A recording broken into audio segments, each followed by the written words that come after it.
Back live to Comerica Park with Larry Figurski.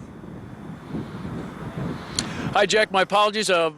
Sound's breaking up a little bit, but yeah, Casey Jones, as we mentioned, had been in the locker room, down in the clubhouse, pardon me, with the Tigers, and we talked about, we heard from Jim Leland a little while ago that it's a successful season, but it's so hard to get over. Was that pretty much the consensus with the players? Yeah, obviously, Larry, I mean, they're disappointed that they didn't come out and win the World Series. But, you know, the general consensus is in order to have this hurt that comes with a World Series loss, you actually have to make it to the World Series. So they're happy with the season that they had and obviously disappointed with being swept by the Giants. But you just heard from a very passionate Phil Koch, and that was kind of the overall consensus with the players. They're very passionate about this team, about the players. And we have a little more from Prince Fielder, who, you know, he says the Giants, they just played like we did against the Yankees. They were the better team this time.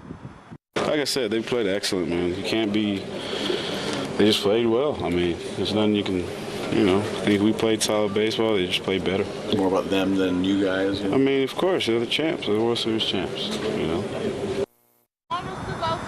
So, you know, how long do you let this one kind of sink in before you move on? Well, Prince Fielder said he's got to drop his kids off at school tomorrow morning at 8 a.m. So, yeah, he's going to wake up in the morning, and he said he'll move on. Yeah, it is just life. And, you know, you get to this point, and it is so difficult. The Tigers have now lost 7 consecutive World Series games, and I want to say it's a franchise record. It's really not the proper way to say it, but it's 7 straight losses in the big game, and I don't know what else they can say about it other than they had a good year to get to this point. They did, and you know what? Gerald Laird, he was saying in the locker room, he's one of those free agents. He hopes he comes back to Detroit, but he said, Tiger fans, if nothing else, dwell on this. This is a great ball club, and special things are coming in the future for this Detroit Tiger team.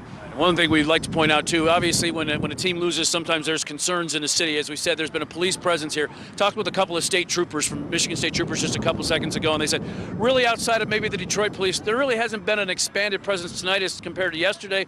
But so far as we can see, and we've been up and around the building here, no troubles in Detroit, which is great news. Jack, we'll try to get you some more post-game reaction that Casey got as soon as we can get that fed back to West Michigan for you. Hope to do it here on Sports Overtime. For now, with Casey Jones, I'm Larry Figurski, live at Comerica Park in Detroit.